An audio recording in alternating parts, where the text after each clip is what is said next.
Hey guys, सो आज के lecture में हम लोग पढ़ने वाले हैं डेटा टाइप्स क्या होते हैं सी प्रोग्रामिंग लैंग्वेज में। इसके अलावा आप जितने भी प्रोग्रामिंग लैंग्वेजेस पढ़ेंगे तो उसमें डेटा टाइप्स बहुत इंपॉर्टेंट हैं और जनरली सेम होते हैं। कुछ कुछ का डिफरेंसेस आ जाते हैं, कुछ ऐड हो जाते हैं, कुछ एक्सक्लूड हो जाते हैं, बट जनरली जो कॉमन जो डेटा टाइप्स हैं वो सभी प्रोग्रामिंग लैंग्वेजेस में आपके यूज़ होंगे, तो इनको बहुत ही ध्यान से हमें पढ़ना है। तो मेन जो हमारे पास डेटा टाइप्स होते हैं जिनका हम जनरली यूज़ करेंगे अपने प्रोग्राम्स में, वो कौन कौन से होते हैं। देखिए, डेटा टाइप्स की हम लोग बात कर रहे हैं।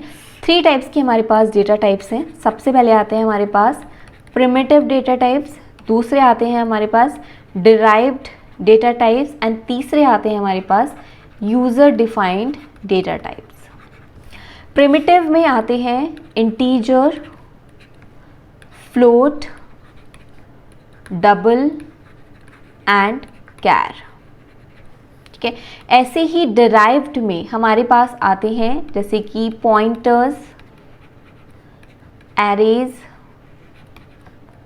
Union, structure and user defined में हमारे पास 2 तरह के आते हैं, type define and enum, enumerated data type. तो ये 3 टाइप्स के डेटा टाइप होते हैं जब हम लोग इनको सी प्रोग्रामिंग लैंग्वेज में पढ़ते हैं। तो प्रिमिटिव डेटा स्ट्रक्चर्स, जो बेसिक हमारे जो डेटा टाइप्स हैं वो ये 4 डेटा टाइप्स हैं। And derived data structures primitive data structure से डिराइव किए गए हैं, जैसे कि पॉइंटर, एरे, यूनियन, स्ट्रक्चर्स। इनको हम इंडिविजुअली टॉपिक वाइज हम लोग पढ़ेंगे आगे आने वाली मॉड्यूल्स में, तो यहाँ पर मैं इसको नहीं डिस्कस करूँगी। इस वाले लेक्चर में जस्ट हम प्रिमिटिव डेटा टाइप्स को इंक्लूड करेंगे। And user defined data types में एन्यूमरेटेड डेटा टाइप्स हम लोग पढ़ेंगे आगे, एंड टाइप डिफाइन में आपको इसी वीडियो में बताऊंगी। ठीक है, सो बने रहिए मेरे साथ इस वीडियो में एंड नोट्स बनाते चलना hand to hand.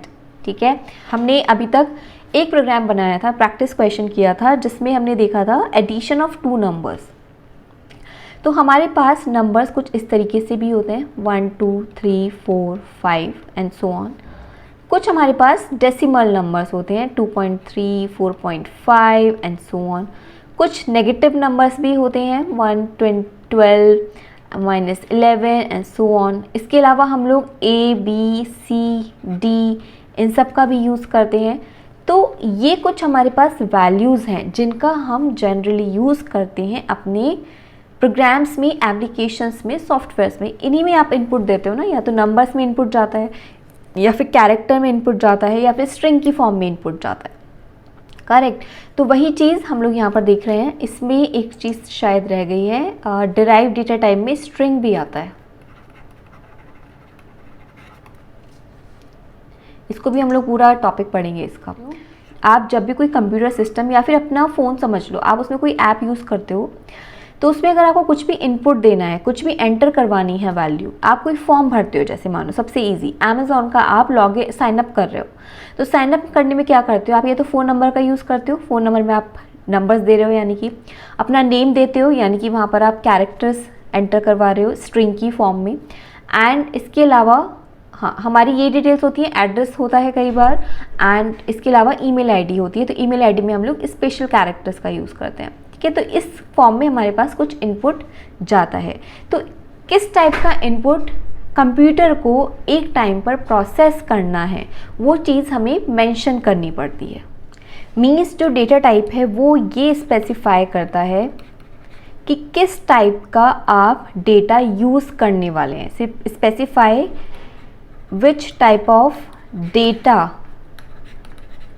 you are going to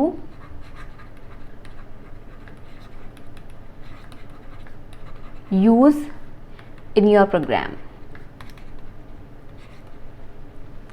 ठीक है, तो हम जब भी प्रोग्राम बनाते हैं, क्योंकि सी प्रोग्रामिंग लैंग्वेज एक स्टैटिकली टाइप्ड प्रोग्रामिंग लैंग्वेज है, तो हमें जितने भी वेरिएबल्स हैं या फिर फंक्शंस हैं उनको स्पेसिफाई करना पड़ता है कि वो फंक्शन या वो वेरिएबल किस टाइप का है, वो किस टाइप का डेटा लेकर चलेगा, किस टाइप के डेटा पर ऑपरेशंस को परफॉर्म करेगा। तो हमारे पास सी प्रोग्रामिंग लैंग्वेज में कुछ ये डेटा टाइप्स आते हैं। ये बहुत सारे लिखे हुए हैं यहाँ पर, और मैंने जो यहाँ पर टेबल बनाया था उसमें कम थे, तो इसी की एक्सटेंडेड फॉर्म में मैं बताती हूँ।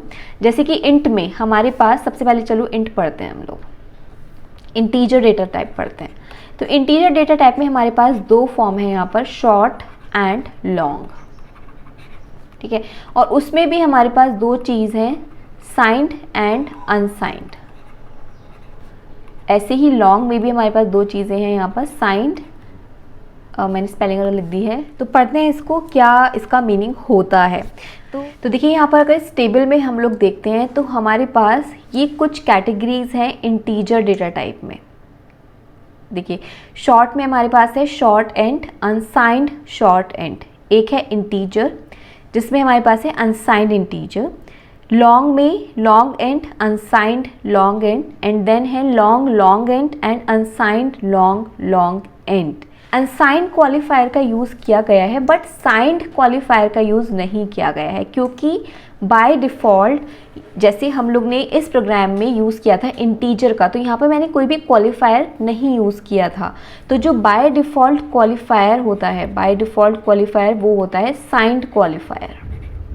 साइंड क्वालिफायर बोले तो वो पॉजिटिव वैल्यूज़ को भी अलाउ करता है एंड नेगेटिव वैल्यूज़ को भी अलाउ करता है। बट अगर आप अनसाइंड क्वालिफायर की बात कर रहे हैं तो वो सिर्फ और सिर्फ पॉजिटिव वैल्यूज़ को अलाउ करता है।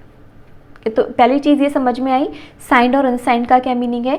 बाय डिफ़ॉल्ट जब भी आप कोई भी डेटा टाइप यूज़ कर रहे हैं, जैसे कि कैर हो गया है, फ्लोट हो गया हमारे पास, डबल हो गया है या फिर इंटीजर हो गया है, तो आपको साइंड लिखने की ज़रूरत नहीं है, वो बाय डिफ़ॉल्ट साइंड ही है। यानी कि वो पॉजिटिव वैल्यूज़ भी लेने वाले हैं एंड नेगेटिव वैल्यूज़ भी अलाउ करने वाले हैं as an input and as an output.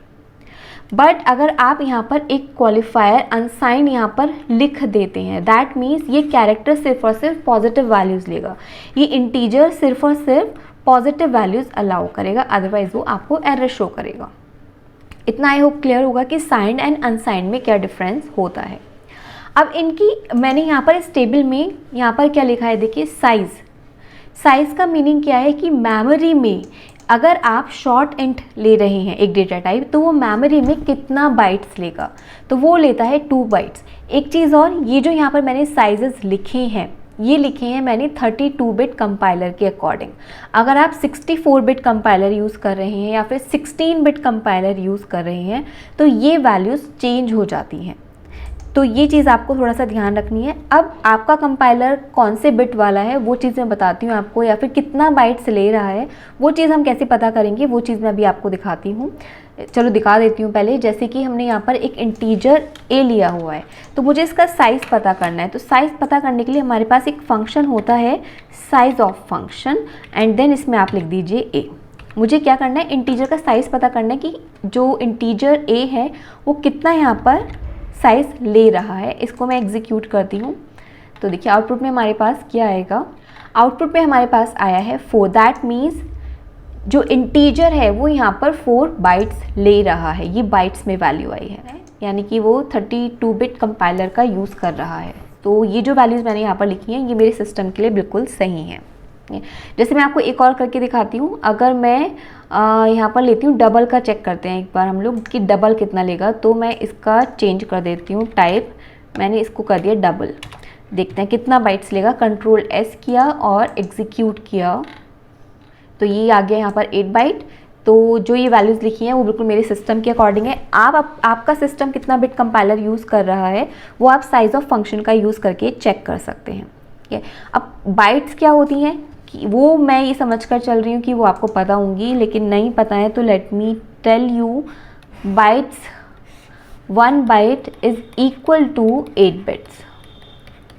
ठीक है, और जो हमारी मेमोरी है, जो हमारे पास रैम है, रैम मेमोरी है, ठीक है, तो मेमोरी जो हमारी डेटा सेव करती है वो हर बिट में डेटा को सेव करती है, एक एक बिट में डेटा को सेव करती है। अगर आपने अपने प्रोग्राम में एक वेरिएबल लिया है int a is equals to 8, यानी कि a कितना, जो इंटीजर टाइप का जो a वेरिएबल है कितना बाइट्स ले रहा है, 4 बाइट्स ले रहा है मेमोरी में, जो मैंने अभी आपको एग्जीक्यूट करके दिखाया है। तो वो 4 बाइट्स का स्पेस, 4 बाइट्स में कितनी बिट्स बनेंगी हमारे पास, 4 × 8 इज इक्वल्स टू 32 बिट्स बनेंगी। तो वो 32 बिट्स ले लेगा मेमोरी में for storing this value of A. अब इसके बाद देखिए मैंने यहाँ पर टेबल में एक और कॉलम बनाया है रेंज के नेम से। रेंज का क्या मीनिंग है, अगर मान लीजिए देखिए हम इंटीजर की बात करते हैं जो कि 4 बाइट्स ले रहा है, तो इसकी रेंज है यहाँ पर -2147483, बहुत बड़ी सी रेंज है, इससे लेके यहाँ तक ये रेंज है। ठीक है, दैट मीन्स कि अगर इनके बीच की कोई भी वैल्यू है, अगर आप अपने प्रोग्राम में जो भी प्रोग्राम बना रहे हैं, कोई भी एप्लीकेशन बना रहे हैं और उसमें आपको लगता है कि इस रेंज की वैल्यू यूज़ होने वाली है, तो आप जो डेटा टाइप यूज़ करेंगे वो इंटीजर का यूज़ करेंगे।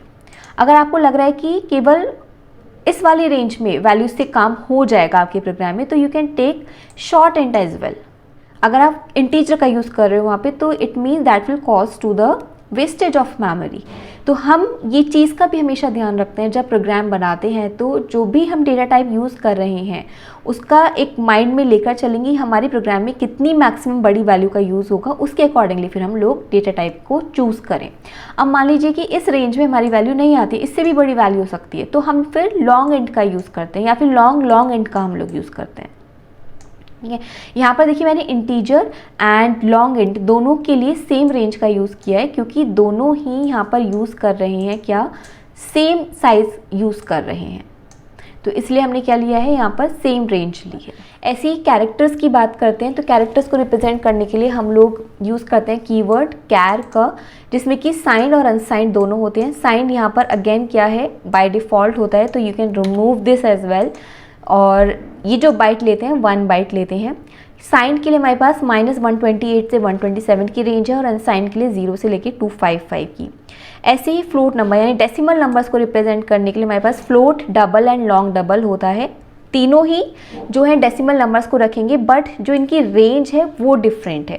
तो डिपेंड करेगा कि आप अपने प्रोग्राम में किस रेंज तक का डेटा यूज़ करने वाले हो, किस रेंज तक की वैल्यूज़ यूज़ करने वाले हो, उसके अकॉर्डिंगली आप डेटा टाइप को चूज़ करेंगे, क्योंकि इसका जो साइज़ है वो भी डिफरेंट है। फ्लोट लेता है 4 bytes, double 8 bytes and long double 16 bytes लेता है। ठीक है, सो ये है हमारी एक टेबल जो कि आप को अपने एक माइंड में रखनी है। आपसे कोई नहीं कह रहा है कि आपको ये पूरी की पूरी रेंज लर्न करनी है। अगर आप एग्ज़ाम लिखने वाले हैं इसका तो भाई लर्न करनी पड़ेगी, क्योंकि ये चीज़ें बहुत बार पूछ ली जाती हैं। तो डिपेंड करता है कि आप अपनी एप्लीकेशन में किस लेवल तक का डेटा, किस रेंज तक का डेटा यूज़ कर रहे हैं, तो उसके अकॉर्डिंगली आप डेटा टाइप्स यहाँ पर डिक्लेयर करेंगे अपने प्रोग्राम में। जैसे कि मैं यहाँ पर दिखाती हूँ, हमारा ये वाला प्रोग्राम था, तो डबल जैसे यहाँ पर यूज़ किया है मैंने एक डेटा टाइप। ऐसे ही अगर आप शॉर्ट एंड यूज़ करना चाहते हैं तो आप इस तरीके से शॉर्ट एंड का यूज़ करेंगे। बट इनके लिए क्या है, ये स्पेसिफायर, ये फॉर्मेट स्पेसिफायर डिफरेंट हो जाते हैं, जिसको मैं अभी आपको आगे बताऊंगी। नेक्स्ट टॉपिक हमारा फॉर्मेट स्पेसिफायर ही है, बट अभी जस्ट हम लोग डेटा टाइप समझ रहे हैं कि क्या इनमें डिफरेंसेस होते हैं। तो हम लोग यहाँ पर बात करते हैं किसकी, शॉर्ट इंटीजर की, क्योंकि थोड़ी सी रेंज छोटी है तो समझ में आ जाएगा, क्योंकि जो रूल्स मैं यहाँ पर आपको बताऊंगी वही सेम रूल्स अप्लाई होंगे बाकी सभी पर भी। ठीक है, तो लिख लेते हैं हम लोग। जो हमारे पास शॉर्ट इंटीजर है, शॉर्ट साइंड इंटीजर है, उसकी रेंज है हमारे पास -32768 से लेके 32767 तक। और जो अनसाइंड शॉर्ट इंट है उसकी हमारे पास रेंज है 0 से लेके 65535 तक। तो अगर मैं इसके लिए एक सर्कल बना लेती हूँ इन वैल्यूज़ का, तो 0 1 2 3 अप टू हमारे पास कुछ 100 आएगा, कहीं पर 1000 आएगा। इस तरीके से हमारे पास जो टोटल वैल्यूज़ आएंगी वो आएंगी 65535। इससे पहले जो वैल्यू आएगी वो आएगी 65534, जो कि है हमारे पास अनसाइंड इंटीजर के लिए। ठीक है, ऐसे ही एक मैं गोला बना लेती हूँ साइंड इंटीजर के लिए। आई होप कि आपको क्लासेस में भी इसी तरीके से गोले बना के सिखाया होगा। मुझे मेरे टाइम में इसी तरीके से गोले बना के सिखाया गया था, तो वही चीज़ मुझे अभी तक भी याद है और आपको भी पूरे अच्छे से याद हो जाएगी, समझ में आ जाएगी। ठीक है, बस इसे थोड़ा अच्छे से ध्यान से समझना, थोड़ा सा पेशेंस के साथ समझना। साइन की हम लोग बात कर रहे हैं, तो देखो -32768 से 32767, तो यानी कहीं ना कहीं पे 0 तो आएगा ही, 0 1 2, और एक वैल्यू हमारे पास आएगी 32767। उससे पहले हमारे पास आएगी 32766, 32765। इसी तरीके से हमारे पास जब आगे बढ़ेंगे तो वैल्यूज़ हमारे पास किस में आएंगी, माइनस में आएंगी, -1 -2 -3 एंड सो ऑन। और जो लास्ट वैल्यू यहाँ पर हमें मिलेगी वो होगी -32768। उससे पहले जो वैल्यू होगी वो होगी -32767। तो कुछ हमारे पास ये गोला बन गया है, और इसके थ्रू अब हम लोग क्या करेंगे, प्रोग्राम को एग्जीक्यूट करेंगे और उसको समझेंगे। तो ये देखिए हमारे पास एक जस्ट मैंने क्या लिया है यहाँ पर, एक वेरिएबल लिया है इंटीजर टाइप का, इसको हम लोग शॉर्ट में ले लेते हैं। अभी शॉर्ट इंट का मैंने यहाँ पर यूज़ किया है। शॉर्ट इंट के लिए जो स्पेसिफायर होता है, फॉर्मेट स्पेसिफायर, वो होता है परसेंटाइल HD। और अनसाइंड की अगर हम लोग बात करें तो अनसाइंड के केस में होता है हमारे पास परसेंटाइल HU, कॉमा A। तो दोनों ही केसेस में हम लोग आउटपुट देखेंगे कि हमारे पास क्या आएंगे। कंट्रोल S करते हैं तो देखो सबसे पहले तो 10 जो है इस अनसाइंड एंड में लाई करेगा, यस कहीं ना कहीं 10 आएगा, और इस वाली रेंज में भी 10 कहीं ना कहीं आएगा। तो हमारे पास जो आउटपुट आना चाहिए वो आना चाहिए हमारे पास 10 एंड 10। लेट्स सी कि क्या आउटपुट आता है। 10 एंड 10 हमारे पास आउटपुट में आ गया है। अब थोड़ी सी हम वैल्यू बड़े लेते हैं, 3 2 7 6 6 लेते हैं। कंट्रोल S किया, 3 2 7 6 6, कंट्रोल S किया तो देखिए 3 2 7 6 6 अनसाइंड इंट वाले देखिए रेंज में आती है, यस 3 2 7 6 6 कहीं ना कहीं आएगी। और साइंड वाले में अगर आप देखो तो 3 2 7 6 6 आती है। तो हमारे पास आउटपुट में यही सेम आउटपुट आ जाएगा दोनों ही केसेस में, साइंड एंड अनसाइंड दोनों ही केसेस में। Let's see the output. तो सेम आउटपुट आ गया।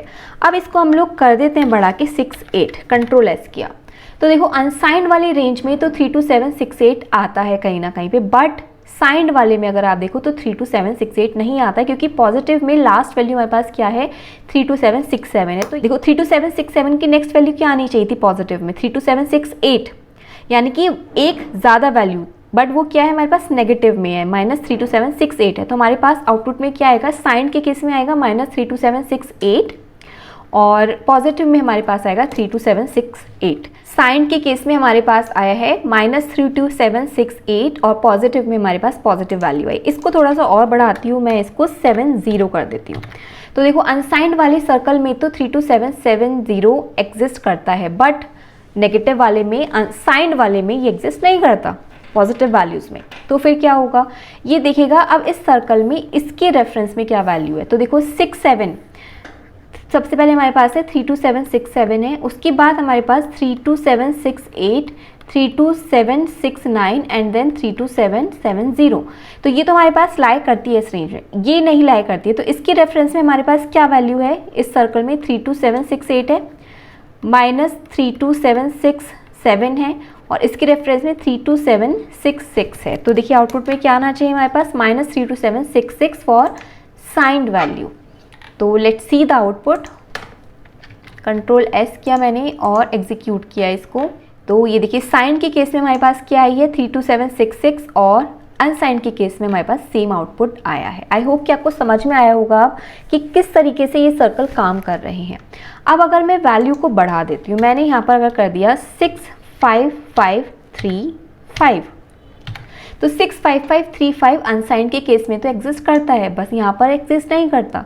बट साइंड के केस में इसके रेफरेंस में जो वैल्यू आएगी ना वो आएगी -1। तो इसको एग्जीक्यूट करके देखते हैं कि हमारे पास क्या आउटपुट आएगा।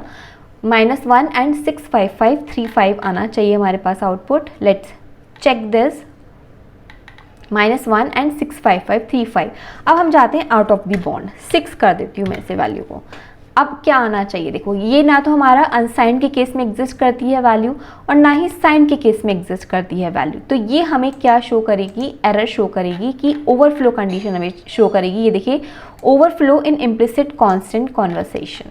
तो अब हमें क्या लेना होगा, हम यहाँ पर अब इंटीजर लेंगे, क्योंकि अब जो वैल्यूज़ हैं वो शॉर्ट इनके कैपेबिलिटी से बाहर जा चुकी हैं। तो अब हमें अगर लग रहा है कि हमारे प्रोग्राम में इससे बड़ी वैल्यूज़ होने वाली हैं, तो अब हम लोग यूज़ करेंगे इंटीजर का।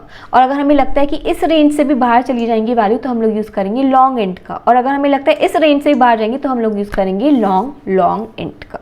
आई होप कि आपको समझ में आ गया होगा कि किस तरीके से अनसाइंड एंड साइंड वैल्यूज़ काम कर रही हैं। अब आपको क्या करना है, कुछ ऊट पटांग वैल्यूज़ लेना और देखना कि आउटपुट किस तरीके से आ रहे हैं। सेम जो है हमारा एप्लीकेबल है for the float values as well.